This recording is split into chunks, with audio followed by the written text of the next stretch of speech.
예, 코로나19 확산 비상 특집으로 보내드리는 정치부회 시작하도록 하겠습니다. 총선이 이제 9일 남았습니다. D-9인데요.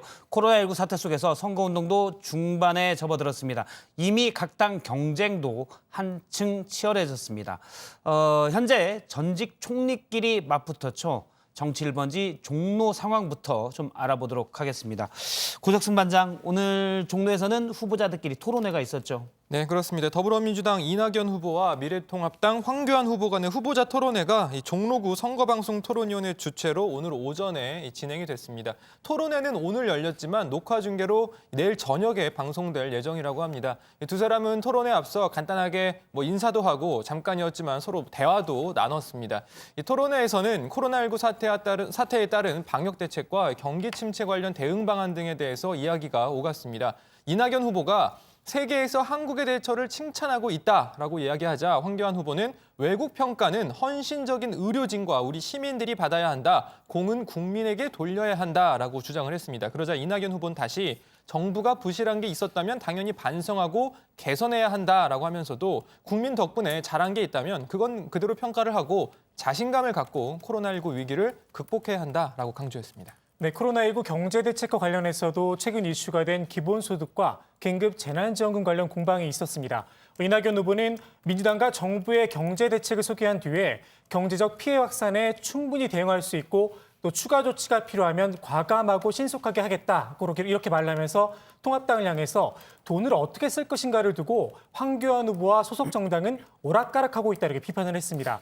그러자 황교안 후보는 통합당의 재원 마련 방안을 설명하면서 저와 통합당의 입장은 분명하다. 국민들의 추가 부담 없이 다른 재원을 활용해 재난을 극복하자는 것이라고 강조를 했습니다. 예, 두 사람의 토론회는 특히 이제 미래통합당 쪽에서 조국 전 장관 이슈를 부각시키려고 했죠.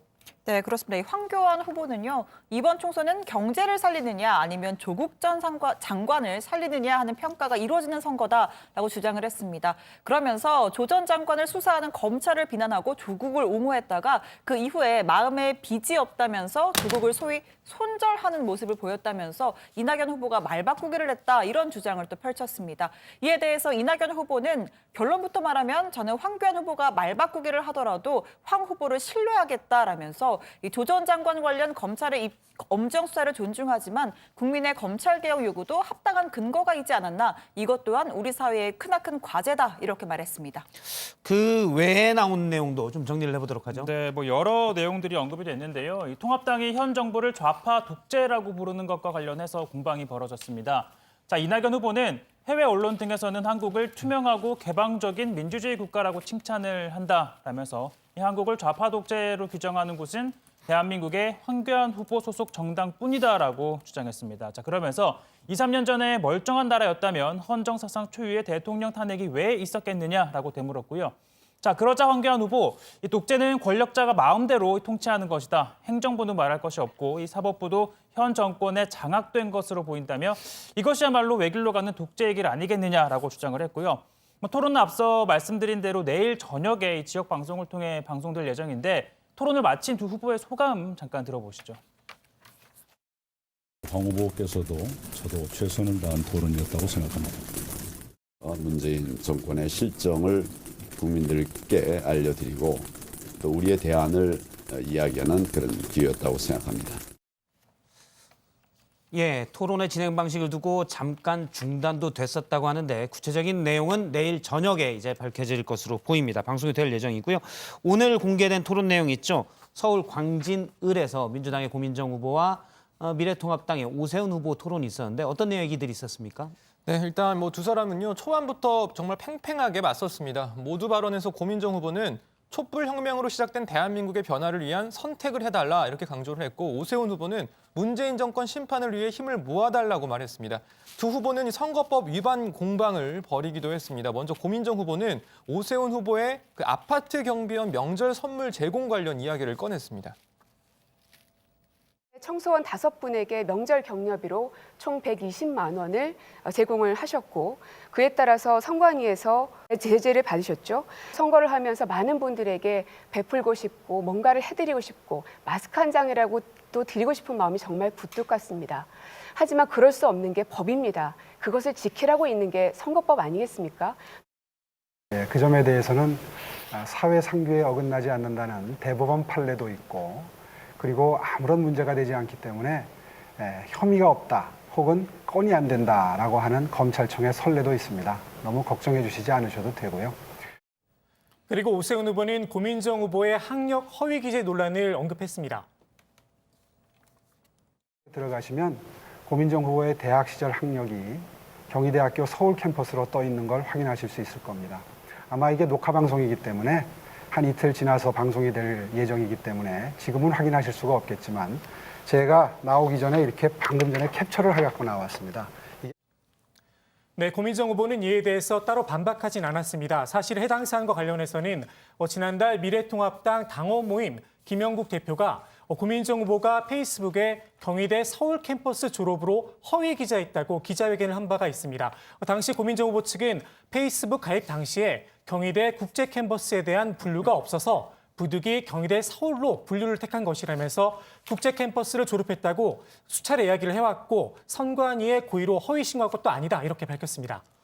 네, 두 사람 토론에서도 조국 전 장관 얘기가 많이 나왔다고요? 네, 그렇습니다. 오세훈 후보는요, 이 고민정 후보에게 문재인 대통령의 참모를 자처해서 내가 물어본다라면서 이 조국 법무부 장관을 임명을 결정하는 자리에 있었는지 그렇다면 어떤 의견을 냈는지 물어보겠다라고 했습니다. 이에 고민정 후보는 나는 결정하는 자리에 있지는 않았다라고 답했는데요. 이 관련 내용도 한번 들어보시죠. 결정하는 자리에 있지는 않았습니다. 그렇다면 입 역할만 하신 거네요. 무조건 그렇게 지금의 말씀하시는 입장을 건 과도하다는 생각이 듭니다. 고민정 후보, 이제 대변인직을 벗으셨으니까요. 개인적인 입장 한번 여쭤보겠습니다. 조국, 정경심 부부에게 이런 행태에 대해서 분노하지 않습니까? 제가 대변인으로 있을 때도 가장 많이 말씀드렸던 것이 현재 수사 중인 사안에 대해서는 말씀을 드리는 게 굉장히 부적절하다는 대변인 생각이 때는 듭니다. 그런다.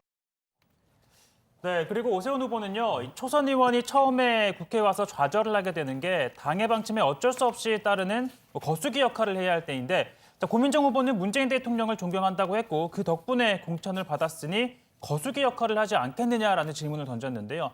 자, 이에 고민정 후보, 이 초선 정치인이 거수기 역할을 한다라는 발언은 굉장히 실망스러운 말씀이다라면서 오세훈 후보 역시 초선 의원이었던 시절이 있었는데 그렇다면 그 시절에 거수기 역할을 했다는 말 아니냐라고 되물었습니다.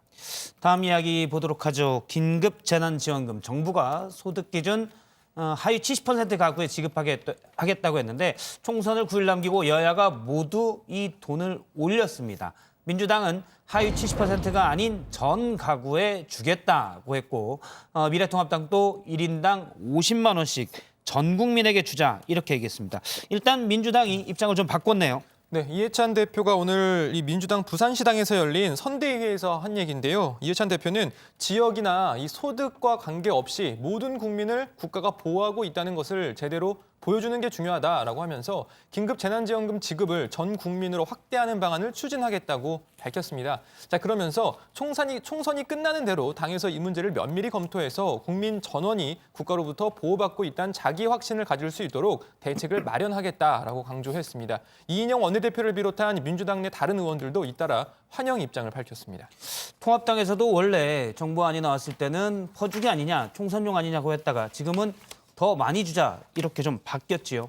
네, 그렇습니다. 황교안 통합당 대표는 어제 예정에 없던 브리핑을 가졌는데요. 전 국민을 대상으로 1인당 50만 원씩 지급하자 이렇게 주장을 했습니다. 황 대표는 이를 위해서 문재인 대통령이 긴급 재정경제 명령권을 발동해서 일주일 이내로 금융기관 등을 통해 지급할 수 있도록 해야 한다 이렇게 밝혔는데요. 일단 보편적 지급이라는 틀은 여야 모두 동의한 상황인데 재원 마련 방안이나 지급 방식 등에서는 서로 좀 의견이 다릅니다. 민주당은 2차 추경을 통해서 재원을 마련하는 방안을 검토 중이고 통합당은 올해 예산안의 재구성을 통해서 조달해야 한다는 입장입니다. 여야 간에 좀 조율이 필요한 부분입니다. 네, 그리고 액수도 차이가 있습니다. 확정은 아니지만 일단 민주당은 4인 가구 기준 100만 원 지급을 검토하고 있고요. 이 통합당은 1인당 50만 원, 정의당은 1인당 100만 원 지급을 주장하고 있습니다. 정부가 이걸로 한참 고민하다가 결국 소득 하위 70% 가구만 주기로 했잖아요. 다들 이제 많이 주자고 하는데 정부 입장은 어떻습니까? 일단 이 처음부터 정부는 보편적인 지급에는 좀 난색을 표해 왔습니다. 이 소득 하위 70%에게 긴급 재난지원금 지원하는 안을 결정할 때도 이미 정부 내부에서는 지원 확대에 대해서 좀 부정적인 입장이 있었던 것으로 알려졌는데요. 따라서 향후 전 국민 지원 방안을 논의하는 과정에서도 이 정부나 청와대가 부정적인 입장을 밝힐 가능성도 충분히 있습니다. 정부나 청와대 입장에서는 늘어나는 재정 부담도 생각하지 않을 수 없기 때문인데요. 일단 홍남기 경제부총리는 오늘 기재부 확대 간부 회의를 열고 자영업자와 소상공인 또 기업, 국민들이 당장 몇 개월간의 고비 계곡을 잘 견뎌내고 다시 일어서도록 하는데 지금까지의 자원은 충분하지 않다면서 이 최대한의 추가 대책이 기묘하다라고 말했습니다. 정치권에서 나온 전 국민 긴급 재난지원금 지원과 관련한 언급은 따로 없었습니다. 예, 총선 뒤에 주겠다. 일단 여당인 민주당에서 그런 얘기가 나오고 있기 때문에 상황을 좀 더 지켜봐야 될 것 같고요. 비례대표 전용 정당 얘기도 잠깐 해보도록 하겠습니다. 더불어민주당의 형제정당이라고 얘기하는 곳이 더불어시민당인데 이쪽으로 지지율이 많이 안 가고 열린민주당과 정의당 쪽으로 가서 좀 고민이 있죠. 네, 여론조사 결과를 좀 보면서 설명을 드리겠습니다. 리얼미터 조사인데요. 정당 지지도를 먼저 설명해 드리면 더불어민주당이 43.2%고요. 그리고 미래통합당이 28.8%, 정의당이 5.4%, 국민의당 3.8%, 그리고 민생당 2.2% 순입니다. 자, 그런데 이건 정당 지지도였고요. 총선에서 비례대표 정당으로 어느 당을 선택하겠느냐라는 질문에는 미래한국당이 25%, 더불어시민당이 21.7%, 그리고 열린민주당이 14.4% 순이었습니다. 미래통합당의 비례 전용 정당인 미래한국당도 물론 통합당의 지지도만큼 지지를 받지는 못했습니다만 더불어민주당과 더불어시민당의 격차만큼은 크지 않았는데요. 자, 앞서 보신 것처럼 더불어민주당이 40% 넘는 지지율을 받고 있는데 정작 민주당의 소위 민주당이 참여하는 비례 전용 정당인 시민당 21.7%의 지지만 받고 있는 겁니다. 자, 그렇다면 이 더불어민주당 지지의 상당수는 어디로 간 것이냐? 아무래도 열린민주당 또는 정의당 등을 택한 것으로 추정이 되는데요. 이 더불어민주당이나 시민당 입장에선 다소 고민스러운 대목으로 보입니다. 이 때문에 이제 더불어민주당에서는 계속 열린민주당을 견제하고 있고요.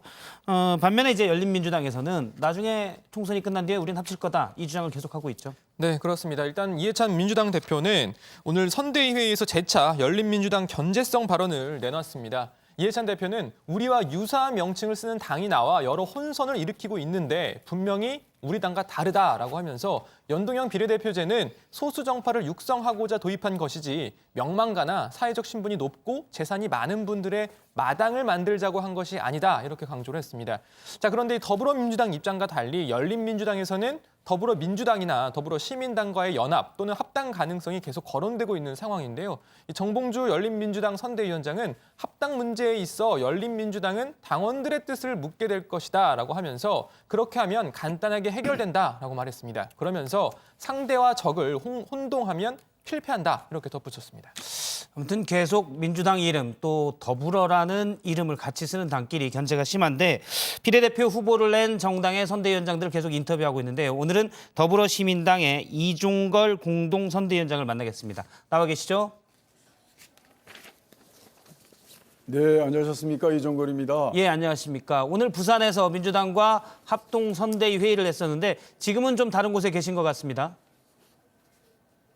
예, 부산 선대위를 마치고 서울에 올라와서 현재 더불어시민당 당뇨실에 있습니다.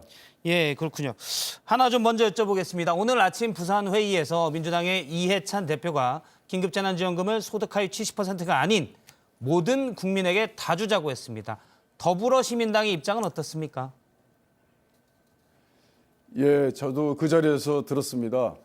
이해찬 대표 취지는 이번에 그 재난기금은 경제정책이나 복지정책의 조치가 아니라 긴급 재난에 대한 국가적 능력을 전 국민이 고루 다 겪고 있는 것에 대한 보상이다 이렇게 했습니다. 그래서 소비에 작동되는 경제 측면이 있기 때문에 이것을 나중에 효과나 적합성이나 여러 가지 평등적 가치를 보정하기 위해서 김경수 지사가 얘기한 것처럼 구호 기금이라든지 이런 것들을 자발적으로 하게 하거나 아니면 과세로서 조정할 수는 있을지언정 일단은 전 국민에게 일정한 정액 기금, 선별적 조치가 아니라 전액 기금으로 하는 것이 옳겠다라는 것에 많이 동의하고 있습니다. 예, 알겠습니다. 미래통합당의 황교안 대표는 전 국민에게 50만 원을 주자고 했는데 그러면 전 국민에게 주는 이 부분에 대해서도 동의하는 겁니까? 금액은 차이가 나지만요. 네, 지금 이제 100만 원이면은 대략 한 50조 됩니다. 국민소득 우리 GDP 국민소득이 한 1,600조 되는데요. 1,600조면은 1% 정도를 지금 소득 수축 효과, 경제 성장의 수축 효과가 있다고 봅니다. 그렇다면 한 16조 되는데 예. 100만 원에 1인당 100만 원이라면은 조금 높지만 그러나 지금 현재 미국이나 유럽의 각 지속성 그리고 또 우리가 수출 위주의 GDP 정책을 하고 있는 나라에 비춰볼 때 50만 원과 100만 원의 차이는 논쟁이 있을 수 있으나 근원적이고 무제한이고 적기에 부족하지 않게 지급하는 금액으로는 100만 원으로 지급하는 것이 옳겠다라는 생각입니다. 알겠습니다. 그러면 이 부분은 총선이 지난 다음에 여야가 일단 생각이 비슷하니까 금액만 조정하면 지급이 될 수 있겠군요. 예, 다른 네, 질문. 그렇습니다. 예, 다른 질문을 해보도록 하겠습니다. 비례대표 정당 지지율이 더불어시민당 지지율이 조금씩 떨어지고 있고요. 다음에 더불어시민당 지지율이 빠진 부분이 열린민주당과 정의당으로 옮겨가고 있습니다. 이유는 뭐라고 보십니까? 예, 열린민주당이 문재인 대통령과의 과거 인연을 집중화해서 마케팅하는 데 성공한 것 같습니다. 그러나 저희 더불어시민당에도 이유가 있습니다. 과거 선거에서로 비춰볼 때 지금 현재 본 무대는 미통당과 더불어민주당과의 경쟁 아니겠습니까? 그때 당시에 민주당의 비례 후보들은 정책적 정체성을 가지고 각 당의 선봉에 섰습니다.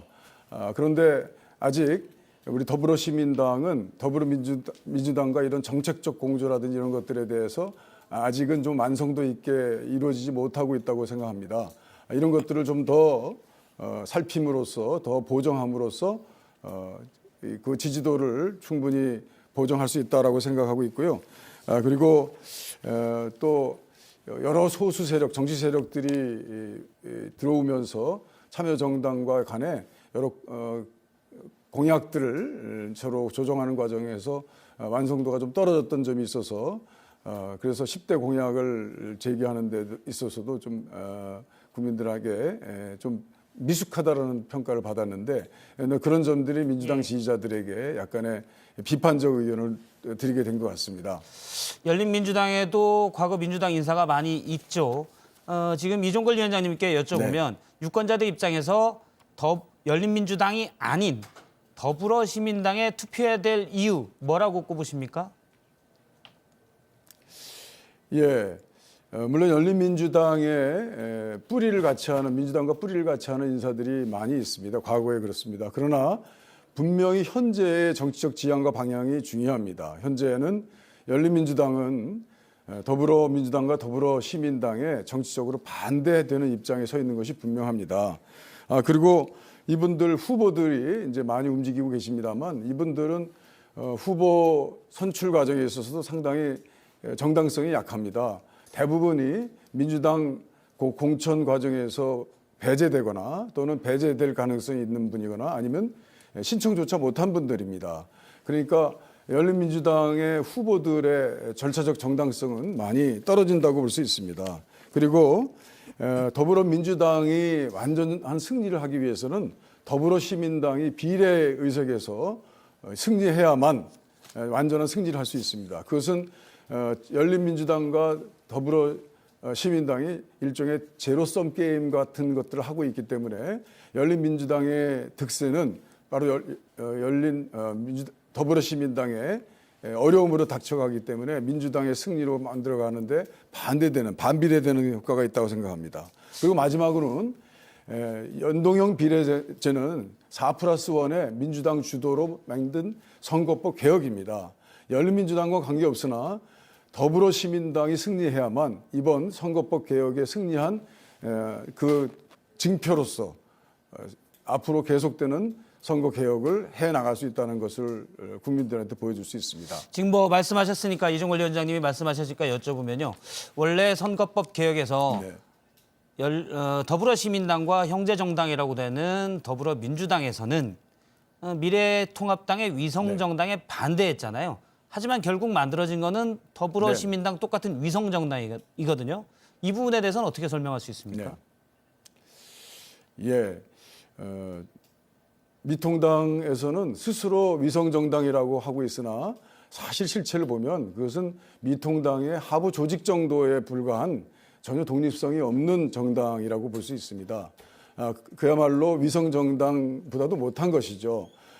그 선출된 후보를 어떤 방식으로 하라고 한 그것도 보였지만 또 그것이 마음에 안 든다고 해서 다 무효화시키고 새로운 또 파견 대표로 만들어낸 위성정당을 보면 알 수 있습니다. 그러나 더불어시민당은 그렇지 않습니다. 더불어시민당은 사실 연동형 비례에 생긴 새로운 구조의 시민 플랫폼을 정당의 기초로 만들어서 그곳에 소수 정치 세력, 여러 정치 세력들이 리더로서 참여하게 됐습니다. 다만 민주당이 많은 주주들, 주식회사로 따진다면 상당히 많은 지분을 가지고 참여한 것이 사실이죠.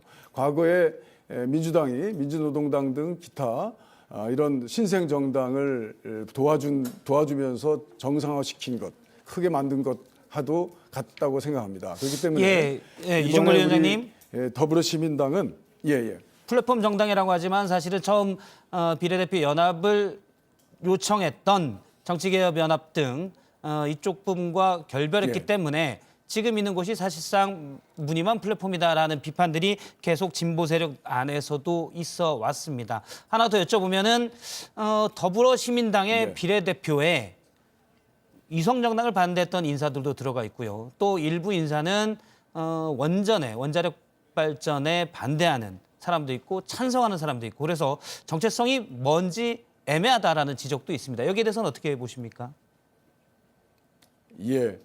여러 정치 세력 소수 의견들을 국회에 선출시키는 것, 출마시키는 것들이 연동형 비례제의 더불어시민당과의 공동의 목표입니다.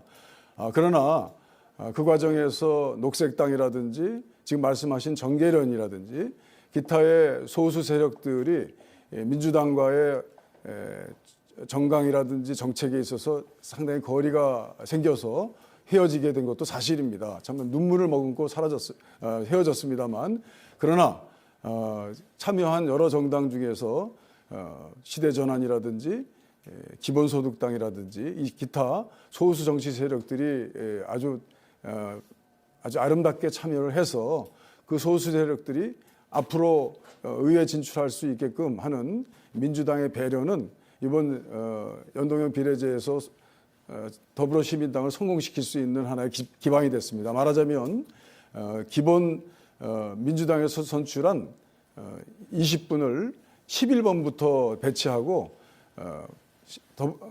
더불어시민당에서 선출된 10분의 국민 후보들을 1번에서 10번에 선출시켰기 때문에 더불어시민당의 최대한 노력에 의해서 그리고 더불어민주당의 큰 협조에 의해서 이번 연동형 비례제 창립된 더불어시민당은 성공할 수 있다 이렇게 생각합니다. 예, 알겠습니다. 마지막으로 이거 하나 여쭤보겠습니다. 나중에 총선이 지나면 더불어민주당과 합당합니까?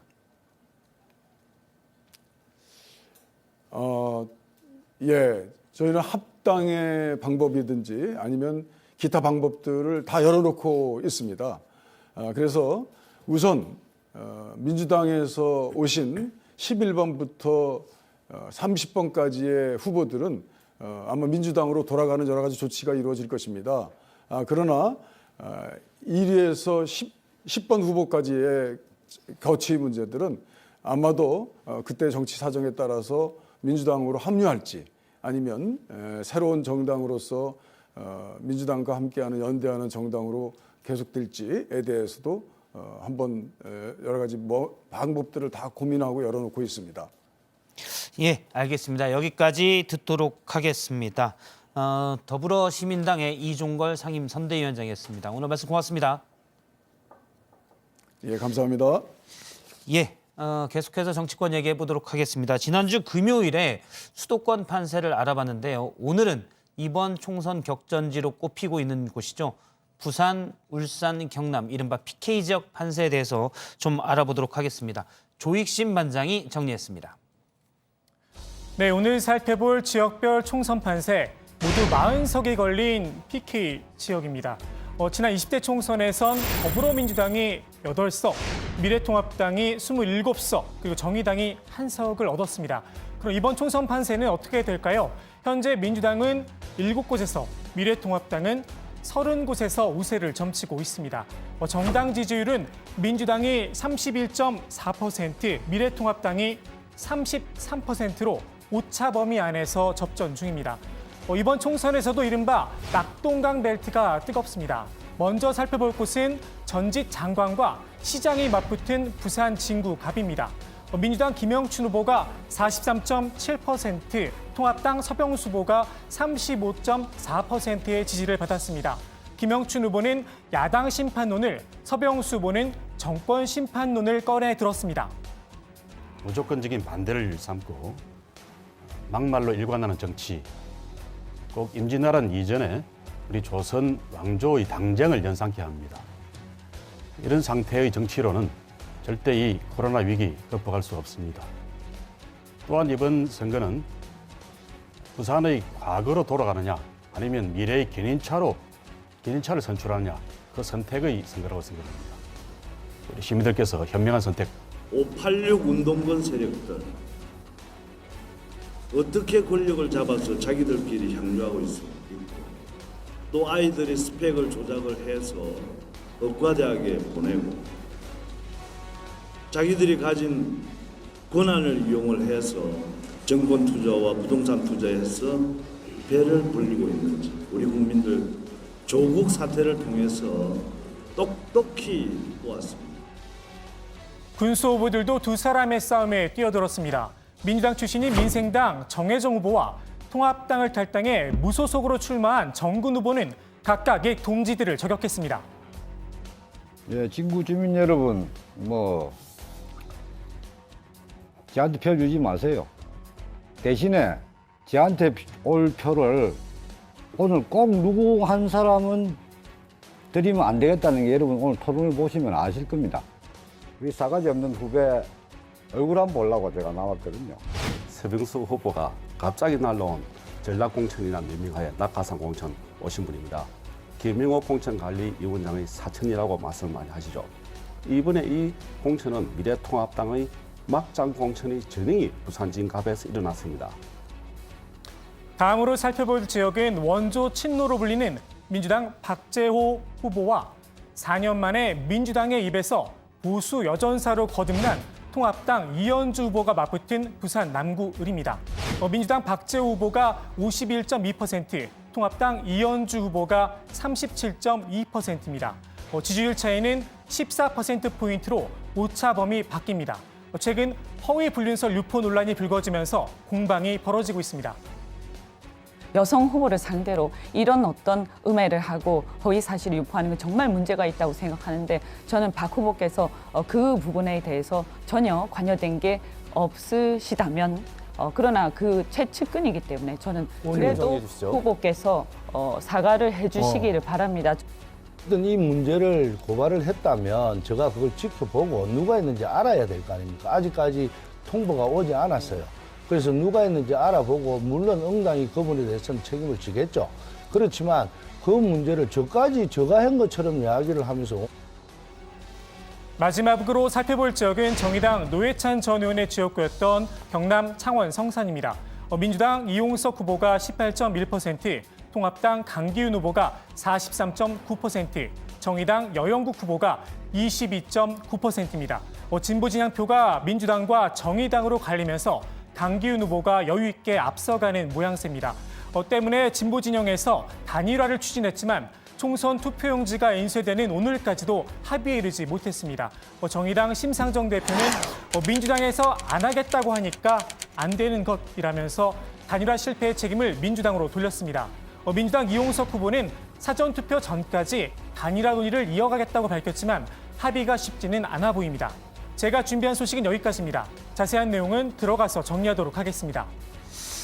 예, 일단 경남의 창원 성산에서는 민주당 후보와 정의당 후보가 단일화 논의를 계속하고 있지만 오늘이 이제 투표용지 인쇄하는 날입니다. 이후에도 물론 할 수 있지만 아무래도 효과가 좀 떨어지지 않겠습니까? 네, 이 투표용지가 인쇄되기 전에 단일화가 이뤄지게 되면 투표용지에 사퇴한 후보의 이름은 아예 빠지게 됩니다. 그런데 일단 인쇄가 되어버리면 단일화가 되더라도 사퇴한 후보의 이름이 그대로 남게 되기 때문에 단일화 효과가 떨어진다는 게 일반적인 분석입니다. 혹시 인쇄하고 난 다음에 어떤 후보가 사퇴하게 되면 이게 표시가 됩니까? 네, 일단 사전투표 전까지만 사퇴를 하게 되면 투표용지 기표란에 사퇴라는 표시가 들어가기는 합니다. 제가 준비한 화면이 하나 있는데요. 가상 투표용지입니다. 여기에서 보시면 예술의 전당 오페라 후보와 퐁당퐁당 동요 후보 옆에 사퇴라고 찍혀 있는 게 있죠. 이 같은 경우에는 이제 투표용지가 인쇄되고 난 다음에 사퇴를 했을 경우에 저렇게 사퇴 표시가 찍히게 됩니다. 일단 그러면 유권자들은 이 후보가 사퇴했구나. 이 내용은 투표용지에서는 알 수가 있겠네요. 그러니까 이제 사전 투표 전까지만 단일화가 된다면 알겠습니다. 지금 창원 성산에서 계속 단일화 논의가 진행된다고 하니까 그 내용은 봐야 될 것 같고요. 다른 지역 같은 경우 단일화 논의가 되고 있는 곳은 어떻겠습니까? 일단 뭐 이 창원 성산의 경우처럼 이 민주당과 정의당 등 소위 이른바 이 범여권에선 단일화 논의가 좀 더딘 반면에 통합당 등 야권은 상대적으로 단일화 작업에 속도를 내고 있는 모습입니다. 범여권에서는 이 정의당 출신 지역구 의원들이 이 지역구 후보들이 출마한 곳이죠. 이 지역구 후보들이 출마한 곳이죠. 창원 성산 또 뭐 인천 연수을 경기 고양 갑 등이 뭐 좀 단일화 지역으로 꼽히고 있는데요. 현재까지 뭐 딱히 이렇다 할 성과는 없는 상태입니다. 이 비례연합정당 여파로 단일화 효과 동력이 크게 지금 줄었다 이런 평가가 많습니다. 원래 이제 우리나라 선거에서는 소선거구제이기 때문에 구도가 중요하다라고 하는데 선거 마지막에 얘기되는 게 늘 단일화인데 이번에는 일단 정의당과 민주당의 단일화는 현재 잘 되고 있지 않는 상황이군요. 탈당해서 나간 무소속 의원들 있잖아요. 이 사람들은 좀 어떻습니까? 일단 뭐 공천 과정에 불복해서 지금 무소속으로 출마한 서울 동대문 을의 민병두 후보가 있고요. 또 경기 의정부갑의 문석균 후보 등이 대표적인데요. 일단 두 후보 모두 완주하겠다는 의사를 밝히고 있는 상황입니다. 통합당은 아까 속도가 좀 난다고 그랬었는데 어떻습니까? 일단 통합당은 이 다른 당과의 단일화가 아니라 대부분 이 통합당을 탈당해서 나간 인사들이 많아서 상대적으로 단일화가 수월했다는 평가입니다. 충북 청주 흥덕이나 충남 천안을 또 대구 수성갑, 경기 파주 갑 등에서 무소속으로 출마했던 후보들이 불출마를 선언하기도 했습니다. 인천 서구 을에서는 박종진 통합당 후보와 이행숙 무소속 후보가 경선을 통한 단일화를 현재 진행 중입니다. 홍준표 전 대표가 공천을 못 받자 탈당해서 무소속으로 나갔잖아요. 혹시 여기에도 뭐 단일화 얘기가 좀 있습니까? 일단 뭐 대구 수성구 을에 출사표를 던진 홍준표 전 대표는 꼭 당선돼서 돌아가겠다 이런 입장입니다. 지금 뭐 홍준표 전 대표의 홍보물을 잠깐 한번 좀 뭐 홍보물도 지금 뭐 만들었다고 하는데요. 예. 지금 홍보물 한번 보시면 이게 많이 뭐 캐릭터 자체는 보면 좀 뭔지 아실까요? 자, 이게 드라마 이태원 클라스의 주인공 이 박세로이를 조금 따라한 그런 모습이라고 하는데 이 박세로이가 드라마에서 나름 뭐 소신의 캐릭터다 뭐 이렇게 지금 나왔었는데 이걸 빗대서 본인을 홍세로이다 이렇게 표현을 지금 한 모습입니다. 본인을 대통령급 정치인으로 성장을 했다 이렇게 또 홍보물에서 표현을 하기도 했습니다. 이 외에도 무소속으로 출마한 김태호 전 경남지사 또 이정현 전 대표 등도 끝까지 완주하겠다는 뜻을 밝히고 있습니다. 예, 홍세로이 이미지가 약간 눈에 띄는 것 같습니다. 물론 박세로이 입장도 들어봐야 되긴 하는데요. 알겠습니다. 앞서 이제 PK 지역 판세를 살펴봤는데 오늘 민주당 지도부는 부산을 찾았죠. 네, 그렇습니다. 정확하게 말씀드리면 더불어 지도부가 부산을 찾았습니다. 민주당과 시민당이 1번과 5번을 나란히 들고 부산에서 함께 지지를 호소했는데요. 이 자리에서 이해창 민주당 대표는 맞춤형 선거 공약도 꺼내 들었습니다. 직접 들어보시죠. 지난 참여정부 때 공공기관을 지방으로 이전했는데 부산이 공공기관이 가장 잘 정착된 아주 모범적인 지역입니다. 총선이 끝나는 대로 그 구상을 해가지고 많은 공공기관을 지역이 요구하는 거와 협의를 해서 반드시 이전하도록 하는 공공기관 이전 정책을 확정을 짓도록 그렇게 하겠습니다. 그런데 여기에 한마디 덧붙인다는 게 또 구설에 올랐습니다. 직접 들어보시죠. 제가 부산에 올 때마다 많이 느끼는 건데 왜 이렇게 부산은 교통이 체증이 많을까? 그리고 도시가 왜 이렇게 초라할까? 그런 생각을 참 많이 했습니다. 네, 이 대표는 경부선 철도를 지원하겠다는 말을 하려고 처가가 부산이라면서 이 이야기를 꺼낸 건데 하필 초라라는 표현을 쓴 겁니다. 그러니까 지금 부산이 좀 좋지 않으니 민주당을 뽑아주면 더 훨씬 좋게 만들겠다. 경부고속 철도의 지하화 얘기하는 거였죠. 맥락은 이해가 되는데 단어 선택이 적절하지 않은 것 같습니다. 통합당에서도 말 때문에 설화가 좀 있었죠. 네, 그렇습니다. 관악갑에 출마한 통합당 김대우 후보가 3040 세대를 겨냥해서 논리가 없고 무지하다고 비판을 한 겁니다. 이 말도 한번 들어보시죠. 60대, 70대들은 대한민국이 얼마나 열악한 조건에서 이렇게 그 발전을 이룩했는지를 잘 알고 있습니다. 근데 30대 중반부터 40대는 그런 걸 잘 모르는 것 같습니다. 태어나 보니까 어느 정도 살만한 나라가 됐고 이분들의 기준은 유럽이나 미국이나 일본쯤 되는 것 같아요. 그런데 30대 중반에서 40대는 논리가 아닙니다. 그냥 막연한 정서입니다. 거대한 무지와 착각입니다. 예, 표현이 좀 과격한데요. 김대호 후보는 50대 아닙니까? 예, 그렇습니다. 56살 50대인데요. 그래서 이제 50대에 대해서 평가할 때는 50대들의 문제의식에는 논리가 있다. 이렇게 좀 긍정적으로 평가를 했습니다. 예, 30, 40대 입장에서는 기분이 상당히 나쁠 수도 있는데 그렇지 않아도 이제 통합당에서 최근에 계속 N번방 황 대표 발언도 있었고요. 그다음에 인천을 총구석이라고 했다라고 논란도 됐었는데 이번에도 설화인 것 같습니다. 통합당 입장은 뭡니까? 네, 황교안 대표가 직접 나서서 입장을 밝혔는데요. 아주 부적절한 발언이라면서 징계나 제명 등도 논의 중이라고 밝혔습니다. 상황이 심각해지자 김대우 후보가 직접 페이스북에 사과문을 올렸는데 사과문 하나로 해결될지는 잘 모르겠습니다. 예, 알겠습니다. 지금 후보가 돼 있기 때문에 앞서 이제 김대호 후보가 미래통합당의 관악갑 후보 아닙니까? 그래서 징계하면 무소속이 되는 건지 제명일 경우 이게 애매하긴 한데 엄중 경고 이렇게 나오는 것 같습니다. 지난 3일이죠. 권노갑 정대철 전 의원, 이른바 이제 동교동계 원로들인데 나중에 이제 민주당이 복당하겠다 이런 얘기가 있었잖아요. 근데 민주당에서 복당이 안 된다 이렇게 얘기를 했다고요? 네, 이 권노갑 전 의원 등 동교동계 18명의 원로가 민주당에 복귀하겠다라는 뜻을 밝혔는데 이에 대해서 민주당이 총선 전에는 입당 또는 복당은 어렵다라는 쪽으로 입장을 정리한 것으로 알려졌습니다. 아직 공식적으로 복당 신청을 내지는 않은 상황인데요. 신청서를 내더라도 논의는 총선 뒤로 미루겠다는 겁니다. 예, 이에 대해서 동교동계 쪽에서는 뭐라고 합니까? 일단 신청서도 내질 않았는데 복당은 좀 어렵다라는 이야기가 나오니까 정치권에서는 모양새가 좀 좋지 않다 이런 이야기도 나오긴 했는데요. 이 동교동계 쪽에서는 총선 이후에 향후 대선 과정에서는 더 크게 힘을 합쳐야 된다라는 만큼 장기적으로는 함께할 수밖에 없지 않겠느냐 이런 반응을 내놨다고 합니다.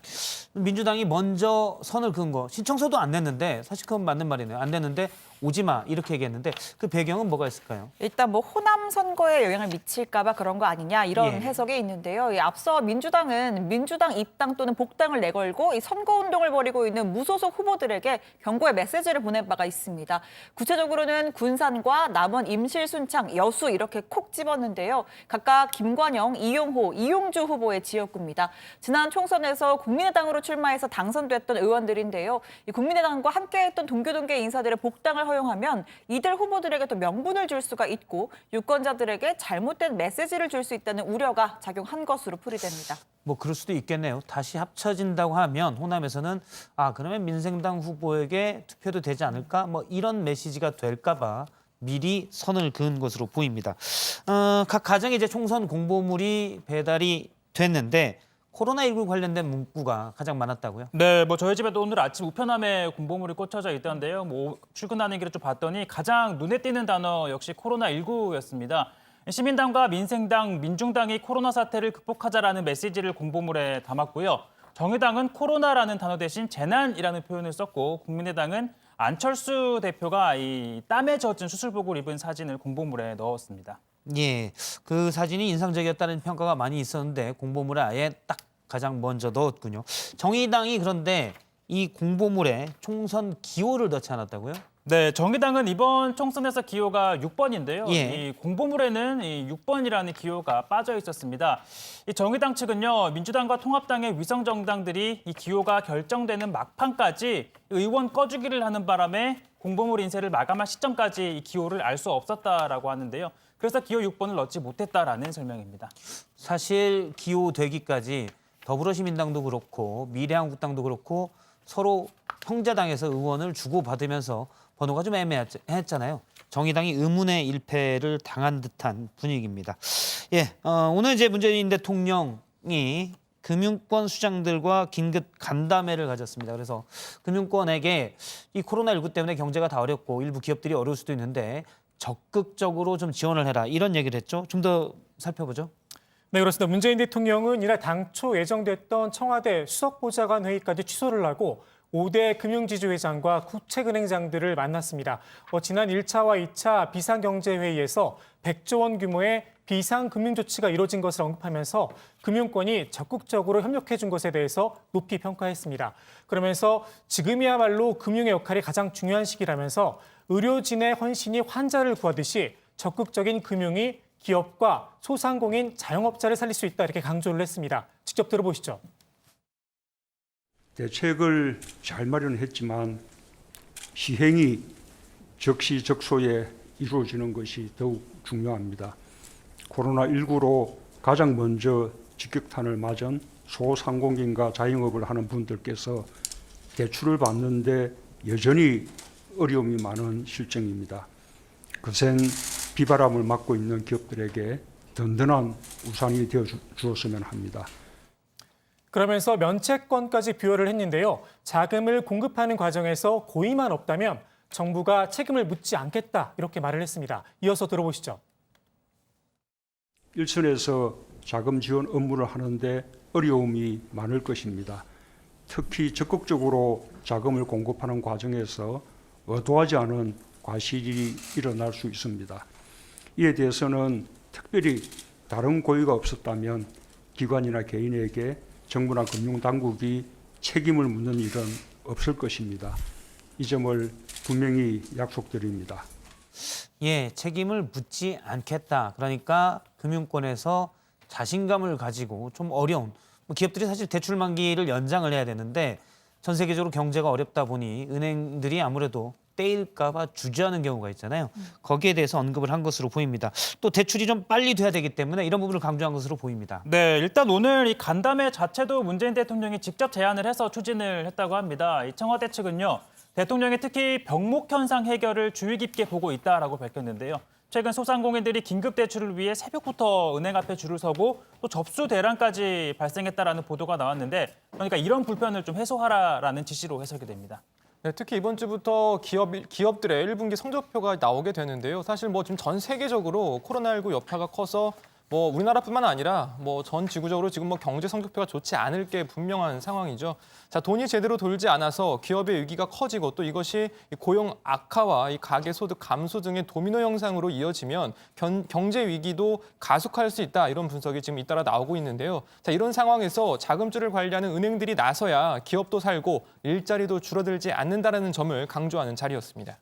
예, 사실 뭐 멀쩡한 기업이 그러니까 코로나19만 없었으면 잘 굴러갔을 기업이 잠깐 유동성이 막혀서 뭐 부도가 난다거나 그런다면 연쇄적인 악영향이 있기 때문에 이런 대책을 좀 적극적으로 나가야 될 것으로 보입니다. 다음 얘기를 좀 해보도록 하겠습니다. 정부가 이제 강화된 사회의 사회적 거리두기를 계속 얘기를 하고 있는데요. 향후 2주간 더 늘리기로 했습니다. 하지만 지난 주말 풍경을 보면 거리두기는 별로 없었던 것 같습니다. 시내 유원지에는 봄 꽃구경에 나선 시민들로 붐볐고 일부 교회에서는 여전히 현장 예배가 이뤄졌습니다. 방역 수칙을 어긴다면 큰 문제가 되겠죠. 신혜원 반장이 집중적으로 짚어봤습니다. 네, 일요일이자 식목일인 어제 드론이 찍은 사진을 좀 준비해봤습니다. 각각 서울대 공원과 여의도 한강공원의 주차장 사진인데요. 빈 공간이 전혀 없는 건 아니지만 꽤나 빽빽하게 많은 시민들이 나들이에 나섰음을 알 수 있는 장면입니다. 오늘 여의도 한강공원 나오셨잖아요. 네. 어떻게 나오게 되셨어요?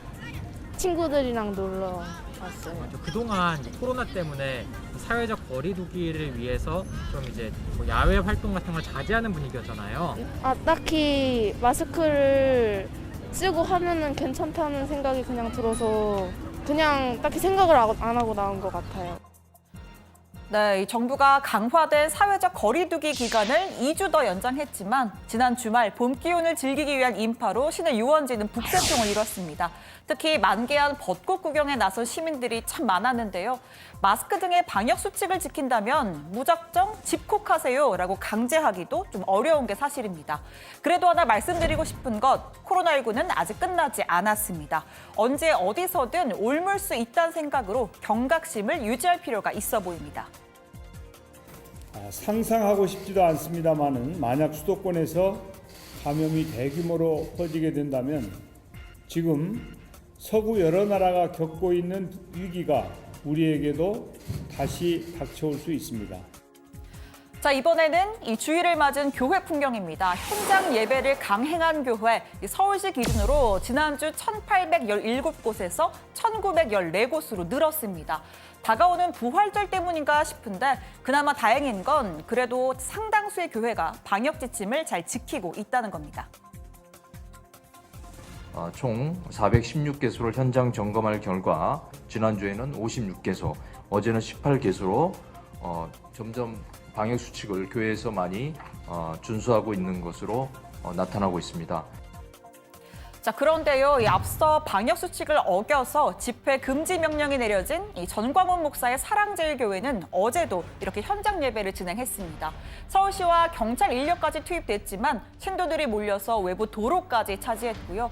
교회 관계자들은 되레 예배를 방해하지 말라는 팻말까지 들었습니다. 저희는 집회가 아니에요, 집회가. 예배지. 집회가 아니긴 한데. 네, 예배도 헌법으로 보장돼 있잖아, 158조에. 그쵸? 상위법이에요, 상위법. 근데 사람들도 지금. 지하철 타보셨어요, 혹시? 네. 출퇴근 때 타봤어요? 근데 지금. 아니, 출퇴근 때 타보셨냐고. 네, 타봤습니다. 콩나물이죠? 아니에요? 몇 시에 타셨는데? 모르겠고. 자, 이 교회 측은요, 공권력이 교회를 탄압하고 있다면서 앞으로도 현장 예배를 이어가겠다고 했습니다.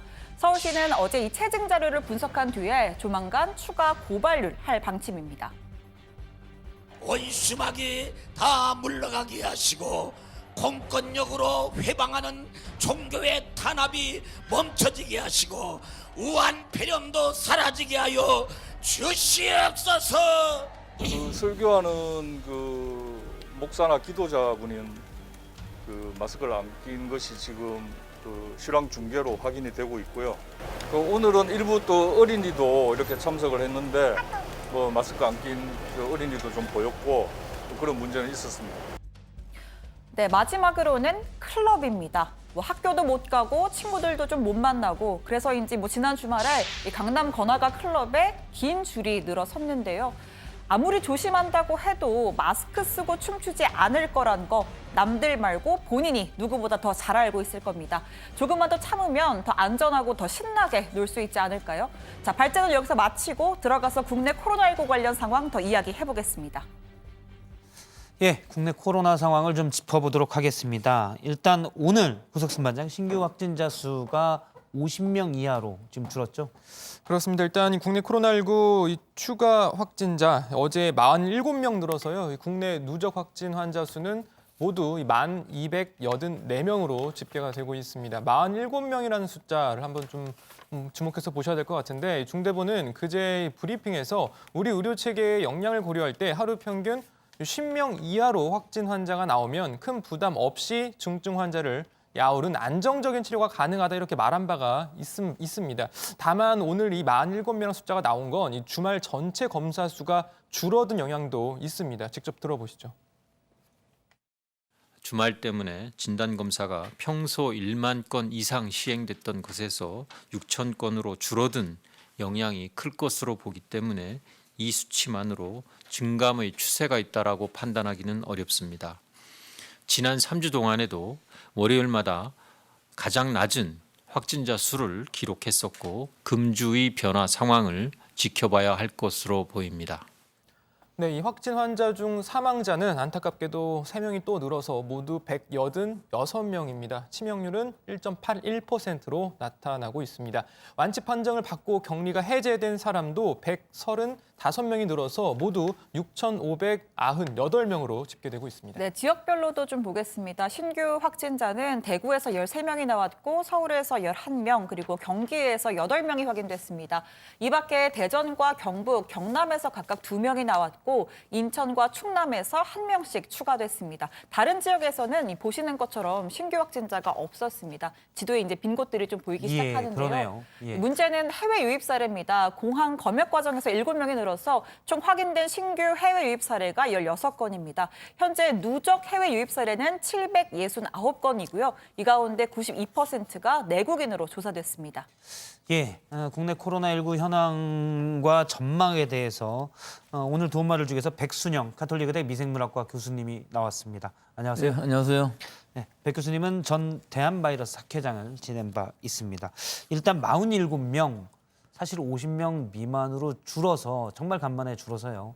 이제 좀 안정화되나라는 얘기를 하는데 일요일 날 검사를 적게 해서 그런 영향도 있다라는 게 이제 방역 당국의 설명입니다. 교수님은 어떻게 평가하십니까? 이게 뭐 매주일 보면은 월요일 날은 적은 것이 주말에 진단수가 예. 적어서 이렇게 적은 숫자가 나왔고 사실 3월 13일 이후는 계속 하향 안정세는 유지하고 있지만 해외에서 유입되는 확진자 수가 좀 늘어나고 예. 사실 국내에서의 확진자 수는 상당히 하향 안정세를 보이는 건 분명합니다. 근데 한 가지 좀 미미하지만 서울, 경기권 특히 해외에서 입국하는 사람들도 대부분 서울, 경기 수도권이거든요. 예. 여기서의 환자 수가 상당히 늘어나고 있다는 것이 아주 우려스러운 부분이 있을 수가 있고요. 또 하루에 6,000명씩 지금 입국하고 있는데 이것을 자가격리 또는 시설격리하다 보니까 방역당국의 부담이 굉장히 많이 늘어나고 또 이 유학생들의 일탈도 상당히 보고가 되고 있고 보도되고 있는 것을 보면은 이 부분이 우리가 잘 모르는 어떤 지역사회 감염의 단초가 될 수 있을 확률도 있어서 예. 이런 부분이 지금 상당히 우려가 되는 부분이 분명히 있습니다. 즉 지금 환자 숫자 자체는 큰 의미는 없어 보이고 예. 이것이 50명으로 줄어든다는 의미는 지금 저기서도 보도에서도 말씀하신 것처럼 부담이 그만큼 적어지기 때문에 즉 환자를 지금 동선을 계속 추적하고 있지 않습니까? 예. 이 추적하는 환자 수가 상당히 많기 때문에 접촉자 수가 이 접촉자 수를 많이 줄일 수 있다면은 검역에 조금 더 신경을 쓸 수가 있고 또 이 검역에 신경을 쓸 수 있다는 얘기는 또 자가격리자 수를 상당히 많이 줄일 수 있다면은 우리나라의 상황은 상당히 좋아질 수는 있는 향상될 수 있는 상황일 수는 있지만 아직까지 앞으로 한 2주 동안 완전히 잘 우리 국민들이 자발적으로 예. 이 사회적인 거리두기, 마스크 쓰기를 잘 하게 된다면은 어느 정도 수준은 유지할 수 있겠습니다만은 그 이후의 상황도 아직까지는 좀 예단이 어려운 그런 현상이죠. 일단 뭐 최근 며칠간을 보면 지역사회 대규모 감염은 좀 없었던 거고요. 며칠 사이에만 놓고 본다면요. 그리고 이제 해외에서 검역 과정에서 이제 확진 판정이 되는 사람들도 있고 입국이 됐는데 자가격리 중에 선별진료소에서 확진 판정을 받는 분들도 있잖아요. 근데 저희도 이제 제가 사는 곳에서 계속 확진자가 나왔을 때 동선이 나오는데 대부분이 이제 자가격리를 잘 지키는 것으로 현재는 또 나오는 사람들이 꽤 있더라고요. 그러면 지역사회에 이 사람들이 입국자들이 지역사회 어떤 감염을 일으킬 위험성은 좀 낮다라고 볼 수 있습니다. 그렇습니다. 대부분의 사람이 잘 지키고 있는데 극히 일부에 좀 예. 몰지각한 유학생과 그 부모들이 좀 문제가 있었던 것이죠. 예. 그런데 이 지금 지역사회의 감염이라는 것이 좀 우려가 되는 부분들은 사실은 의정부 성모병원이라든지 이런 원내 감염이 있을 수는 있는데 예. 이 원내 감염이 지금 멈추지 않고 있는 이유들은 일단 환자들이 원내에서 감염이 되어서 어느 정도 다 파악이 된다 할지라도 예. 실제로 그 이틀 전, 며칠 전에 동선을 계속 찾아가다 보면은 무슨 목욕탕이라든지 지역사회 전파를 다 찾아서 지금 확진을 하고 있기 때문에 사실은 이 방역 당국의 통제 안에 있다고는 볼 수가 있어요. 국내 상황만을 보면은. 근데 지금까지도 아직도 5%가 넘는 환자들이 감염원을 모르는 곳에서 나오고 있기 때문에 예. 이 부분을 많이 줄이지 않으면은 방역 당국도 상당히 안심할 수는 없는 지금 그런 상황이긴 합니다. 알겠습니다. 지금 이제 입국한 사람들의 자가 격리 수칙을 얼마나 잘 지키느냐 문제다 이렇게 됐고 또 기존에 이제 국내 확진자들의 접촉자 중에 자가 격리자들도 있습니다. 이 부분 좀 살펴보면 국내 자가 격리자가 지금 3만 명을 넘었죠. 예, 최종혁 반장 한번 짚어보죠. 네네. 중대본에 따르면요. 일단 4일 기준으로 코로나19 관련 이 자가 격리자 수는 총 37,200만 48명입니다. 이 중 79%인 29,253명은요, 해외 유입자인데요. 자, 무단 이탈 등 지침 위반으로 적발된 사람은 137명입니다. 하루 평균 6.4명에 이른다고 볼 수 있습니다. 이 중 현재 59건에 대해서는 고발 신고가 들어와서 경찰 수사가 진행 중입니다. 예, 알겠습니다. 별별 이탈 사례들이 많이 나오던데요. 앞서 교수님도 말씀하셨지만 해외 유입으로 인한 지역사회 확산을 좀 우려해야 하는 부분이다라고 말씀하셨는데 지난 3일 전북 군산에서는요, 이 한 대학에 다니는 베트남 유학생 3명이 각자 거주하고 있는 원룸을 벗어나서 이 대학 인근 호수공원에서 한 5시간여 가량 머문 뒤에 복귀를 했다고 합니다. 자, 이들은 위치 추적을 피하기 위해서 이 격리 장소에 휴대전화를 놓고 몰래 외출한 것으로 파악이 됐고요. 이 자가격리 앱이 스마트폰 위치 정보를 기반으로 한다는 점을 악용한 것으로 보입니다. 자, 군산시는 이 같은 사실을 법무부에 통보한 다음 3명에 대해서는 이 추방 절차를 추진해달라고 요구했습니다. 네, 그리고 이 왼쪽에 보시는 사례도 좀 설명을 드리려고 하는데요. 이 경우는 해외 유입은 아닙니다. 이 경기 군포시에 사는 사람인데 이 군포 효서랑 요양원에서 확진 판정을 받은 85살 어머니의 가족입니다. 아들과 이제 며느리 손녀인데 자, 지금 군포시가 이 부부와 자녀 등 3명을 경찰에 고발을 했습니다. 이들 역시 위치 추적을 피하기 위해서 휴대전화를 집에 두고 상습적으로 자가격리를 하지 않고 이탈을 했는데요. 이 일가족이 경기 용인시 미술관을 다녀오기도 하고 동네 마트나 교회 그리고 심지어는 로또 판매점도 방문을 했습니다. 2주 격리 기간 중에 남편은 절반인 7일, 아내는 6일 동안 외출을 했습니다. 자가격리 앱을 깔면 아무래도 GPS 위치 추적 기능이 있기 때문에 자가격리를 제대로 하냐 안 하냐 이걸 알 수 있는 건데 앱을 깔아도 그냥 휴대폰을 놓고 가면 무용지물이 되는군요. 네, 이 앱이 작동하는 원리가요. 이 자가격리 앱이 격리자가 휴대전화를 들고 주거지 주변에서 30m를 벗어나면 이 담당 공무원의 휴대전화에 이탈 알림이 전송되는 겁니다. 하지만 이 현재 수사 중인 이 59건 중에 자가격리 앱으로 적발한 경우는 28건에 불과한데요. 이 해외 입국자와 달리 국내 자가격리자는 앱 설치를 거부할 수가 있는 데다가 방금 앞서 설명을 드린 것처럼 앱을 설치하더라도 휴대전화를 집에 두고 이탈을 하면 이탈 여부를 파악하기가 어렵기 때문입니다. 자, 행안부 관계자는요, 앱을 설치하면 매일 확인 전화를 따로 하지 않고 건강 상태를 입력하지 않았을 때만 확인 전화를 한다 이렇게 설명을 했습니다. 예, 그러니까 앱을 잘 지키면 문제가 없는 건데 앱을 이제 휴대전화를 잘 갖고 다니고 그런 문제가 없는 건데 잘 지키지 않았을 때가 문제가 생깁니다. 이 때문에 처벌을 좀 강화해야 된다 이런 목소리가 있죠. 네, 그렇습니다. 청와대 청원 게시판에는 이들에 대해서 강력 처벌을 촉구하는 청원도 올라오고 있습니다. 자가격리 권고를 무시하고 다니는 이들에게 징벌금을 물려주세요라는 제목의 글인데요. 전 국민이 지역 감염을 최소화하기 위해 온갖 노력을 다하고 있는데 다 큰 성인들이 몰지각하게 행동하는 게 이해가 되지 않는다면서 모든 법령들을 동원해서 이 자가격리 위반자를 단죄해 주십시오라고 적혀 있습니다. 정부는 오늘 자가격리 조치 위반자에 대한 처벌 수위를 강화한다고 밝혔습니다. 또 불시 점검도 확대하고 각 지자체에 전담 기관을 설치하기로 했습니다. 4월 5일부터는 감염병 예방법이 개정되어 자가격리 위반 시에 처벌 조항이 강화되었습니다. 자가격리 위반 시에는 1년 이하의 징역 또는 1천만 원 이하의 벌금에 처해질 수 있으므로 반드시 14일간 자가격리를 준수하여 주실 것을 당부드립니다. 일부에서는 아예 휴대폰은 놓고 다니면 되니까 전자팔찌를 채우자 이런 주장도 나온다고요? 네, 정말 일각의 주장이긴 한데요. 왜냐하면 국민의 기본권을 제한하는 취지가 있기 때문에 그건 좀 법리적으로도 검토해야 될 부분이 있다는 게 방역당국의 입장입니다. 하지만 이런 얘기가 나온다는 것 자체가 자가격리 이탈이 심각한 문제라고 여기는 사람들이 있다는 의미겠죠. 정부는 실효성과 그리고 말씀드린 것처럼 법리적인 문제를 함께 고려해야 한다며 신중한 입장입니다. 신체에 이러한 팔찌를 직접 부착시키고 실시간으로 관리하는 것이 실질적으로는 효과적인 수단이 될 수도 있겠습니다만 그 개발을 위해서 소요되는 기간 또 그리고 비용 그리고 실제로 적용했을 때 나타날 수 있는 다른 문제점이나 법리적인 문제가 없는지 등이 같이 고민이 돼야. 예, 지금 쭉 얘기를 들었는데요. 이런 사례는 조금 약간 악의적인 것 같습니다. 어떤 사례냐면 코로나 입국자 중에 한 명이 증상이 좀 있다 보니까 열이 있으니까 해열제를 20알을 먹고 입국을 한 거죠. 이건 증상을 속이려고 한 거잖아요. 사실. 네, 말씀하신 것처럼 코로나의 주요 증상 가운데 하나가 발열이잖아요. 이 부산 지역의 확진자인 18살 A 씨인데요. 최근 미국에서 유학을 하다가 귀국하기 전 발열 증상이 있어서 수일 동안 해열제 20알, 20알을 먹고 검역을 통과했다고 합니다. 그러고 나서 이제 검역을 통과한 다음 발열, 근육통 등이 나타나 지난달 말 코로나19 확진 판정을 받고 입원을 했는데요.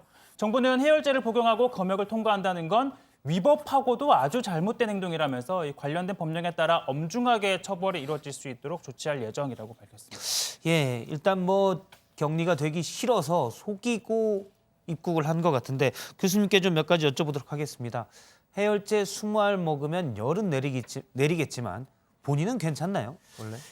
20알을 한꺼번에 먹은 건 아니고 며칠에 걸쳐서 한번 예. 먹고 해열을 한 것으로 보이고 예. 이건 우리가 벌써 예상했던 이 발열 체크만 갖고서는 해열제를 먹고 타는 사람이 분명히 생길 것이다. 예. 이렇게 예상을 했던 부분인데 실제 아쉬웠던 부분은 이 학생의 입장에서 보면은 꼭 그 비행기를 타고 싶었을 겁니다. 예. 미국에서 진단을 받는다 할지라도 어떻게 치료를 받을지도 전혀 확실치 않고 이 비행기를 타야만 자기 나라인 한국에 돌아와서 진단도 받고 치료를 받을 수 있다는 것까지는 그런데 예. 아쉬운 부분은 비행기를 탄 다음에만 얘기를 했어도 바로 어떤 방식으로든지 격리가 가능했을 거거든요. 예. 이미 부모들도 그거 알고 있었을 겁니다. 그런 증상이 있었다는 것을. 그러니까 이 부모들의 좀 몰상식과 또 부산까지 갔다는 건 더 심각한 일이죠. 비행기 안에서의 노출, 또 그 이후에 부산까지 가는 동안에 전체 노출에 얼마나 사회적인 피해를 줬겠습니까? 예. 그러니까 이런 일은 있어서는 안 되는 것이고 또 우리 교민들이 지금 상황에서 꼭 타겠다고 그러면 이건 막을 수는 아마 없을 것입니다. 먹었는지 안 먹었는지 그 해열제에 관한 부분도 자기 자신의 신고 이에 따른 것이지 양심에 맞게 하지 검사를 해서 20알을 먹었는지 다른 약을 먹었는지 알 수는 없는 상황이거든요. 그러니까 막을 수는 없지만 실제로 비행기에 탔을 때는 우한 시민 교민들도 마찬가지였었어요. 비행기 탈 때 발열 체크엔 다 통과를 했는데 타자마자 7명, 8명이 유증상자가 되지 않습니까? 예. 이런 것들은 다 이런 해열제를 먹고 탄 경우이기 때문에 실제로 막을 수는 없고 또 무증상자나 이 증상이 미열 정도 있는 상황에서는 거의 구분도 할 수 없기 때문에 우리가 잘 이것들을 조절하고 방역당국에서 검역을 철저히 하는 부분이 있지만 빠져나갈 수 있는 이런 상황이 부분도 좀 보완이 돼야 될 필요가 있는 것 같습니다. 일단 그 교민들 입장에서는 증상이 있을 때 우한도 마찬가지였고요. 지금 미국도 마찬가지고 의료 시스템이 붕괴되면 사실은 내가 어떻게 될지도 모른다. 제대로 된 치료를 못 받고 어떻게든 공포가 생기잖아요. 그러면 이런 사람들을 잘 관리해서 예를 들어서 약간 격리를 해서 비행기로 해서 입국을 한다든지 안 그러면 이렇게 해열제 먹고 숨겨가지고 들어오는 사례가 생겨버리니까요. 그게 지금 중국하고 우리하고의 다른 점인데요. 예. 중국은 유학생들을 모두 불러다가 시설 격리를 한다고 합니다. 예. 근데 우리 지금 상황에서 이렇게 6천 명씩 들어오는데 시설 격리를 할 수 있는 방법이 없기 때문에 자가 격리를 하면서 최대한 방역을 하고 예. 검역을 하고 하는 방법이거든요. 근데 앞으로는 아마 이 숫자도 많이 줄어들 수 있을 것은 같은데 문제는 해외에서의 상황이 이게 만만치 않다는 것이죠. 예. 앞으로 더 많은 그 유증상자, 확진자가 나올 확률들이 있기 때문에 국내에서의 숫자를 줄이는 만큼 검역에 더 힘을 써야 되는 지금 이러한 아주 중대한 변곡점에 있는 시기인 것 같습니다. 예, 그렇다고 이제 말씀하신 것처럼 지금 90% 이상이 교민인데 들어오지 말라라고 막을 수도 없고요. 지금 왜냐하면 미국 같은 경우 제대로 된 치료를 받지 못할 가능성도 크기 때문에 그 부분은 어쩔 수 이제 없고 일단 들어와서 우리가 검역하고 방역하고 격리하고 관리를 잘 해야 될 부분인 것 같습니다. 앞서 이제 47명으로 추가 확진자가 줄었는데 아마 이제 월요일마다 계속 일요일은 아무래도 검사 숫자가 줄기 때문에요. 그런 건데 어떻게 보십니까? 지금 정부에서는 2주간 사회적 거리 두기를 더 연장했거든요. 이 부분에 대해서 어떻게 보십니까? 방역 당국에서 생각하는 것만큼은 많이 줄지는 않고 있는 것 같습니다. 지금 현재 상황이 지금 계속 유진을 하고 있지만 항상 두 자릿수고 반은 해외 입국자고 반은 국내인데 대구 지방만 해도 상당히 많이 줄어들었는데 지금 예. 서울 수도권이 굉장히 문제가 점점 심각해지는 부분이 분명히 있습니다. 유학생들 부분들 많이 있고 예. 또 이 해외가 점점 더 악화되면 악화될수록 늘어날 수밖에 없기 때문에 사실 50명 이하로 과연 잡힐까 하는 부분은 있지만 오히려 그거보다도 그 50명이라는 부분은 좀 인력은 많이 들어가도 방역 당국의 통제 안에 있는 것이거든요.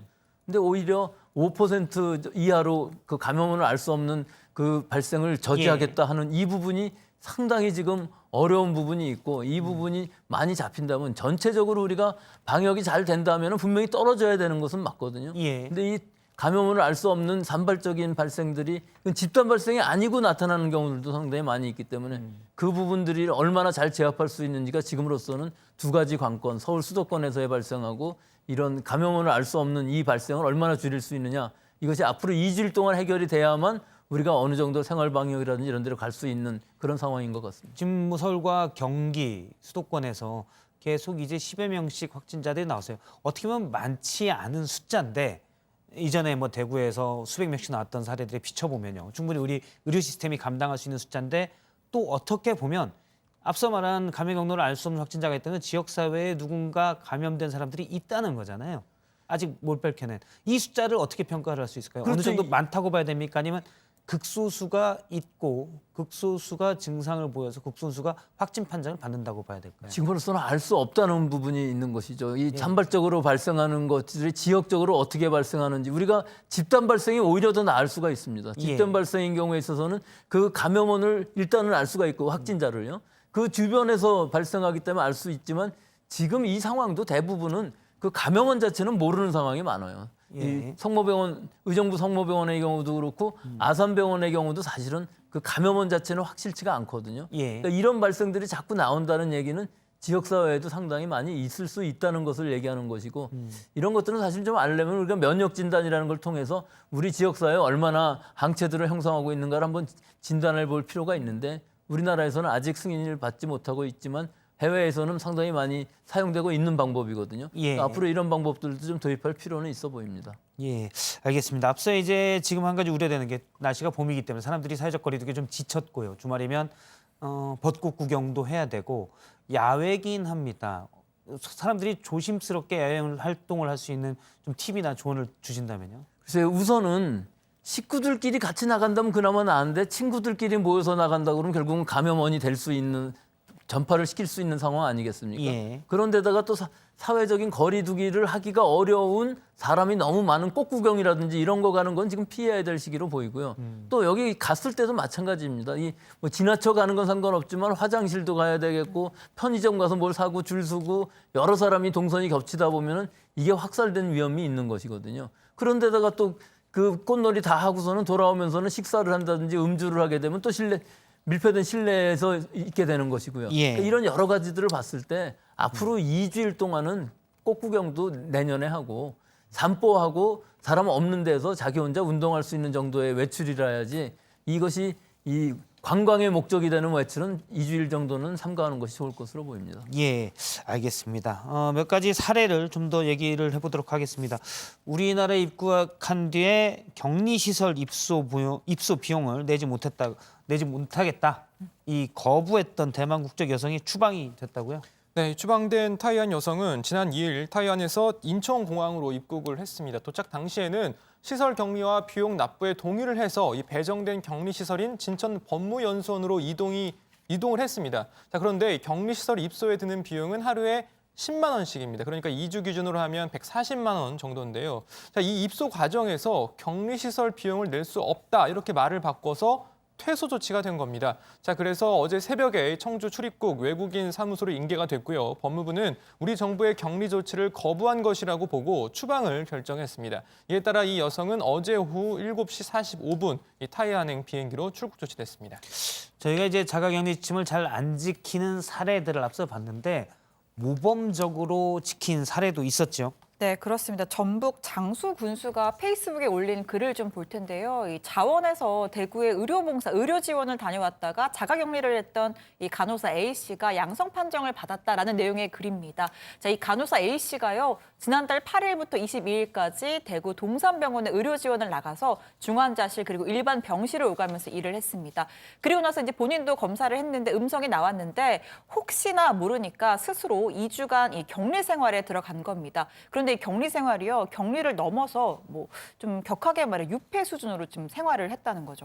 아예 떨어진 집에 혼자 살았던 건가요? 네, 이 장소를 친정과 가까운 전북 장수군으로 가서 거기서도 빈집을 찾아 들어갔습니다. 이 마을 중심부에서 한 1km 정도 떨어진 곳이고 전기만 들어오는 공간에서 2주간 외로운 이렇게 격리를 한 거죠. 일절 외출도 하지 않았고 유일한 접촉자였던 A 씨 어머니는 식사를 가져다 줄 때만 딸을 만났다고 합니다. 예. 대구에 봉사를 갔다가 혹시 전염됐을지 모르니까 이 간호사분이 나중에 갔다 온 다음에는 스스로 아주 외딴 곳에서 거의 6회 정도의 격리를 했었군요. 예, 생활하던 도중에 이제 그러면 확진 판정을 받은 건가요? 그렇죠. 이 확진 판정을 받은 건 정말 안타까운 일이지만 그래도 만약에 그 기간 동안 돌아다녔다면 또 위험했을 텐데 이분의 이 6회에 가까운 격리가 빛을 발하는 상황이 된 겁니다. 현재 이 간호사 A 씨는 전북대학교 병원에서 치료를 받고 있습니다. 예, 알겠습니다. 모범적인 사례다 이렇게 볼 수 있을 것 같습니다. 다음은 이제 미국 상황을 좀 볼 텐데요. 미국은 전 세계에서 코로나19의 확진자가 가장 많이 발생했고요. 사망자도 지금 몇 번째입니다. 확산 속도가 아주 빠릅니다. 그런데 트럼프 대통령은 보건당국이 마스크를 쓰라 이렇게 권고를 했는데도 대통령 본인이 쓰지 않겠다라고 했고요. 또 이번 주가 가장 힘든 주가 될 것이다라고 했다가 하루 만에 상황이 호전될 것이다라고 하기도 했습니다. 말 그대로 오락가락하고 있는데요. 코로나19 방역에 트럼프 리더십이 별 도움이 안 된다라는 얘기도 미국 내에서 나오고 있습니다. 오늘 최종혁 반장 발제해서 집중적으로 짚어보겠습니다. 네, 전 세계에서 코로나19 확진자가 가장 많은 미국의 이 확진자 수 34만 명을 넘어섰습니다. 이 사망자도 9,600여 명에 달하는데요. 이탈리아와 스페인에 이어 세계에서 세 번째로 많은 수준으로 이곳 현재와 같은 속도라면 머지않아 사망자가 10,000명을 넘어설 것으로 보입니다. 자, 도널드 트럼프 미국 대통령도 현지 시간으로 지난 4일 아마도 이번 주와 다음 주가 가장 힘든 주가 될 것이다. 불행히도 많은 사망자가 발생할 것이라고 대답했는데요. 그러면서 현 상황을 전쟁에 비유를 하며 사망자 수와 관련해서는 1, 2차 세계대전과 비교하기도 했습니다. We are really coming up into a time that's going to be very horrendous, probably a time like we haven't seen in this country. I really believe we probably have never seen anything like these kind of numbers, maybe during the war, during a World War I or II or something, but this is a war all unto itself, and it's a terrible thing. 자, 그런데 정작 하루 만인 5일에는 또 다소 낙관론을 펼쳤는데요. 이 조만간 끔찍한 지점에 이르겠지만 이는 곧 상황이 호전되기 시작하는 변곡점이 될 것이라며 이렇게 긍정적인 신호로 내다봤습니다. We see light at the end of the tunnel. Things are happening. Things are happening. We're starting to see light at the end of the tunnel. And hopefully in the not too distant future we'll be very proud of the job we all did. 그러나 낙관론은 일러 보입니다. 이 사망자 수가 보건당국의 집계보다 실제로는 더 많을 수 있다라는 지적이 나왔기 때문인데요. 자, 워싱턴 포스트는 이 공식 집계에 포함되지 않고 숨지는 미국인들이 분명 있을 것이다라고 전했습니다. 이 보건당국의 통계에는 이 연구소 테스트에서 코로나19로 확진된 경우뿐이기 때문에 검사를 받지 못하고 숨지는 사람들을 더하면 훨씬 더 많을 수가 있다는 겁니다. 자, 미국 질병통제예방센터도 그동안 입장을 바꿔 국민들에게 마스크 착용을 권고하는 새로운 지침을 지난 3일 내놨죠. 그런데 그 다음 날인 4일 트럼프 대통령은 그건 권고일 뿐이다, 쓰지 않을 것이라고 거부했습니다. 하지만 같은 날 저녁 멜라니아 여사 이 트위터를 통해 모든 사람들이 마스크를 착용하는 것을 심각하게 여겨야 한다라고 요청을 했습니다. 그러니까 남편인 트럼프 대통령과는 상반된 입장이었는데요. 그렇다면 그 주말 사이 이 남편은 부인의 말을 따랐을까요? Well, it was voluntary as I saw it yesterday, and certainly if they'd want to, I would encourage it. 네, 그러니까 결국 멜라니아의 말을 듣지 않았다는 건데요. 자, 이렇게 트럼프의 말이 왔다 갔다 하는 동안 미국은 각종 장비가 부족해 심각한 상황입니다. 자, 월스트리트저널에 따르면요. 코로나19 검진을 위해 검체를 채취하기 위해 필요한 10센트짜리 이 면봉마저 부족한 지경이라고 합니다. 뉴욕주의 한 최대 의료법인에서는 3D 프린터로 면봉을 자체 제작해 사용하고 있다고 전했습니다. 자, 의료 장비 부족으로 앞서 트럼프 대통령 이 국방 물자 생산법을 발동해 미국 제조업체를 향해 마스크 생산을 늘리고 반대로 수출은 하지 마라, 금지하라고 요구했었죠. 그러자 이 관련 기업인 3M, 이 마스크 수출을 중단하면 다른 나라에 보복을 유발할 수 있다. 또 이 3M의 주요 공급원인 국가의 의료진에 대해서는 인도주의적인 함의도 있다라고 반발했습니다. 그러자 트럼프 대통령 3M을 향해 매우 실망했다. 3M은 미국에 신경을 써야 한다며 미국 국민에게 필요한 걸 주지 않는다면 거칠게 보복하겠다라고 경고했습니다. 자, 그러면서 트럼프 대통령은 클로로퀸 2,900만 정 대량 확보했다라고 밝혔는데요. 자, 이게 뭐냐면 말라리아 치료제입니다. 그동안 트럼프 대통령은 식품의약국 등의 연구 결과 등을 인용해가며 이 클로로퀸이 코로나19 치료에도 효과가 있다라고 주장해 왔었는데 이를 실험실과 군, 또 병원으로 보내고 있다라고 밝혔습니다. 자, 그런데 이 부작용이 우려된다라는 지적이 나오니까요. 트럼프 대통령, 지금 이 순간에도 사망자가 발생하고 있다. 평상시처럼 한가하게 임상시험을 진행할 상황이 아니라고 주장했습니다. 예, 트럼프 대통령이 이제 말라리아 치료제 클로로킨을 많이 확보했다. 그러니 뭐 괜찮다는 식으로 얘기를 했는데요. 어떻습니까, 교수님? 실제 이 말라리아 치료제가 이 코로나 바이러스에 효과가 있습니까? 뭐 있을 수 있다는 가정하에 이제 실험이 진행되는데요. 이 예. 클로로킨이라는 약물은 원래 바이러스를 죽인다기보다는 바이러스가 감염이 될 때 이 세포 안에 아연이라는 이온을 많이 집어넣어주게 하는 문 역할을 하거든요. 예. 그럼 바이러스 증식이 많이 억제된다. 이런 논리인데 실제로 임상실험을 해보면 그다지 효과는 좋지 않고 부작용이 훨씬 더 많았다는 얘기가 되거든요. 그래서 이 두 가지 약제는 지금 우리나라에서도 뭐 쓰지 않는 것으로 되어 있고, 뭐 트럼프 대통령이 마치 특효약처럼 얘기를 했지만 실제로는 그렇지 않고, 또 미국 국민들 중에서는 이 인산염인 경우에 있어서 클로로킨 그 포스페이트라는 것은 그거의 인산염이 비슷하게 보이지만 사실은 어항 소독제거든요. 그것을 자기가 감기가 코로나 의심이 된다고 먹고서 한 사람은 사망하고 한 사람은 중증에 빠져 있는 상황까지 있습니다. 따라서 이런 약들은 의사의 처방 없이 마음대로 먹을 수 있는 약들이 아니기 때문에 굉장히 조심해야 되고, 현재로서는 렘데시비르라는 약이 훨씬 더 그 뉴클레오타이드 아날로그라고 그래서 바이러스가 복제를 할 때 가짜로 들어가게 해주는 약이 이 작용 기전이 있는 약인데, 이 약이 우리나라에서도 아마 효과가 높을 것으로 보고 임상시험에 들어가 있어서 제일 후보 물질로서는 좋은 약으로는 일단 보입니다. 몇몇 완치 사례에 렘데시빌이 이제 치료제로 사용이 됐었다라고 들은 것 같습니다. 근데 대통령이 이렇게 강력하게 미국의 트럼프 대통령이 강력하게 얘기를 해서 만약 이 말을 곧이곧대로 듣고 잘 따르는 관료가 있다면 나쁜 영향이 있을 수도 있겠군요, 이거는. 근데 바로 그 다음 날 안소니 파우치라는 이 방역의 보건의 전문가가 그거 별로 효과가 없다고 벌써 얘기를 해버려서 이 자가당착에 빠지는 이 정부 당국의, 미국 정부 당국의 이 컨트롤 타워가 지금 현재 얼마나 좀 한심한가 하는 것을 잘 보여주는 사례이겠죠. 예, 트럼프 대통령이 얘기하고 안소니 파우치가 부인하고 이런 사례들이 반복되고 있는 것 같습니다.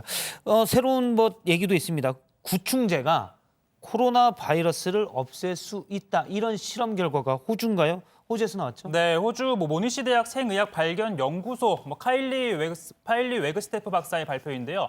자, 구충제 이버맥틴이라는 제품이 코로나19 바이러스를 48시간 안에 죽인다라는 실험 결과를 내놨습니다. 이 세포 배양이 된 코로나19 바이러스가 이 이버맥틴에 노출되자 48시간 안에 모든 유전 물질, 그러니까 RNA가 소멸됐다라는 실험 결과인데요. 자, 이버맥틴은 미국 식품의약청의 승인을 받아 안정성이 입증이 된 구충제이긴 합니다. 다만 연구팀은 이 어느 정도 용량을 투여해야 코로나19 감염 환자에게 효과가 있는지 우선 그것부터 좀 확인할 필요가 있다라고 강조를 했고요.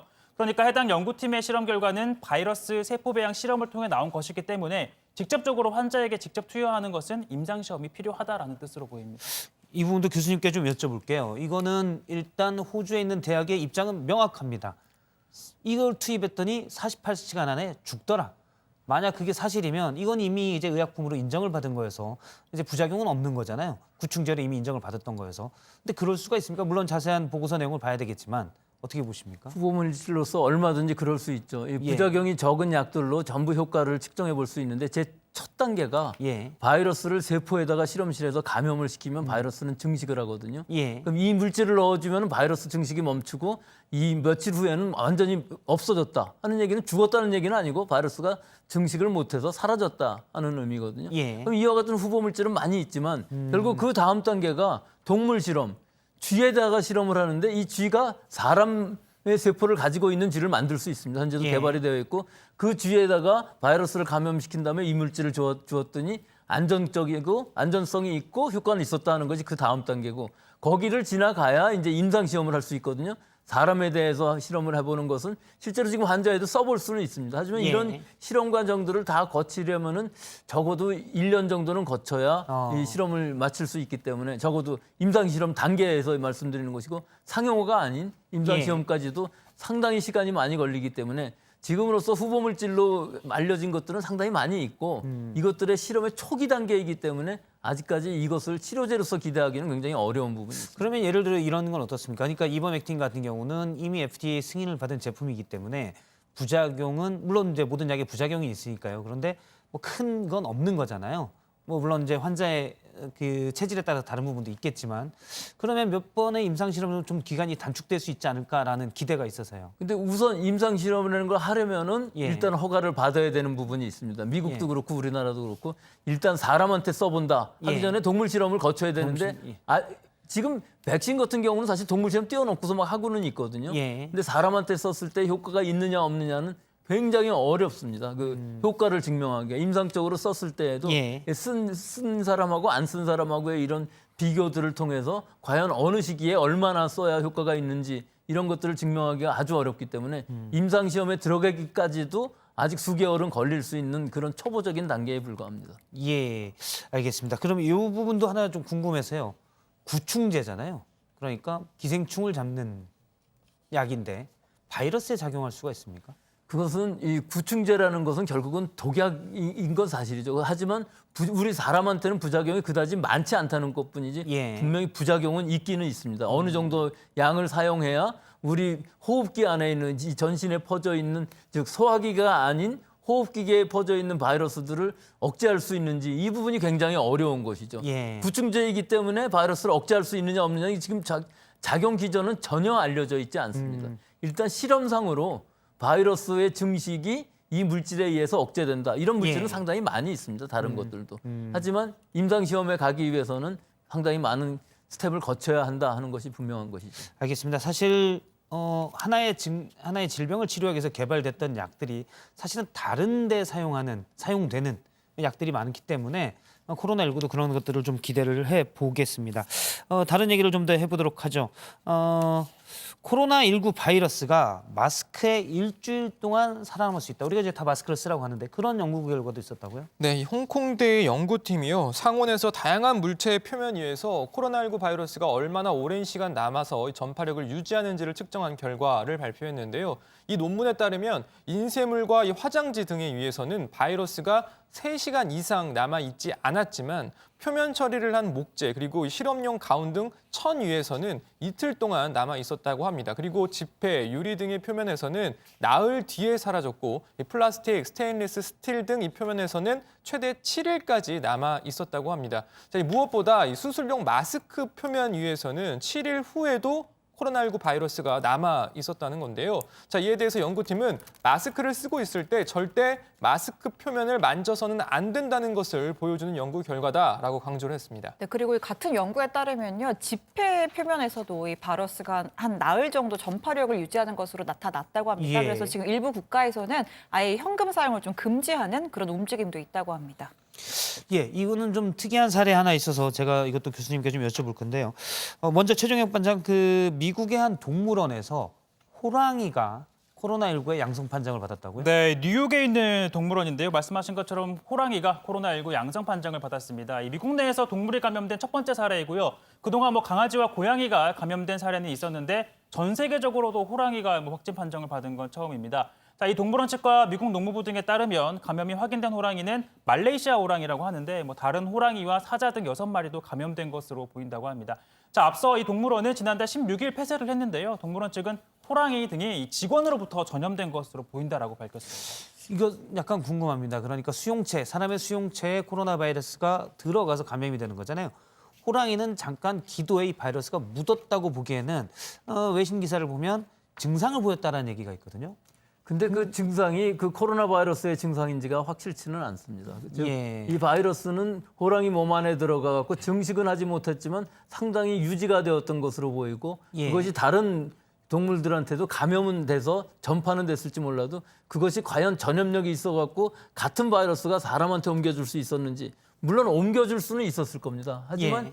중간 숙주라는 의미는 그 동물이 바이러스를 증식을 해서 그 증식된 바이러스가 사람한테 올 수 있을 때 그것이 중간 숙주라고 하는데 사실은 중간 숙주의 그 바이러스는 사람의 바이러스랑 좀 상당히 다른 부분이 있습니다. 유전자의 그 서열이라는 일단 그러면 것들이. 호랑이한테 감염됐다가 호랑이에 있던 바이러스가 다시 사람한테, 물론 사람과 호랑이의 접촉은 많지 않겠죠. 하지만 그럴 거 하나 빼고 일단 호랑이는 감염시킬 수가 있습니까? 바이러스가? 일단 감염이 됐다고는 보지만 증식이 돼서 그것 때문에 증상이 나왔다고 보기는 어렵습니다.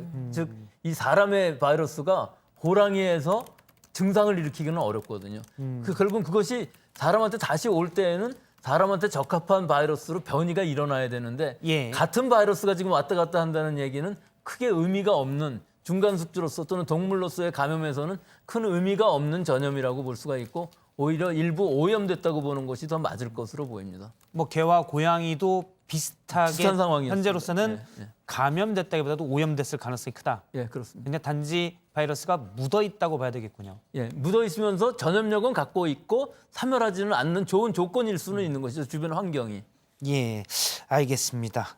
여기까지 얘기를 듣도록 하겠습니다. 교수님 말씀 고맙습니다. 예, 감사합니다.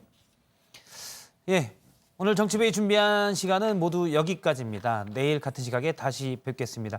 계속해서 특집 뉴스룸이 이어집니다. 고맙습니다.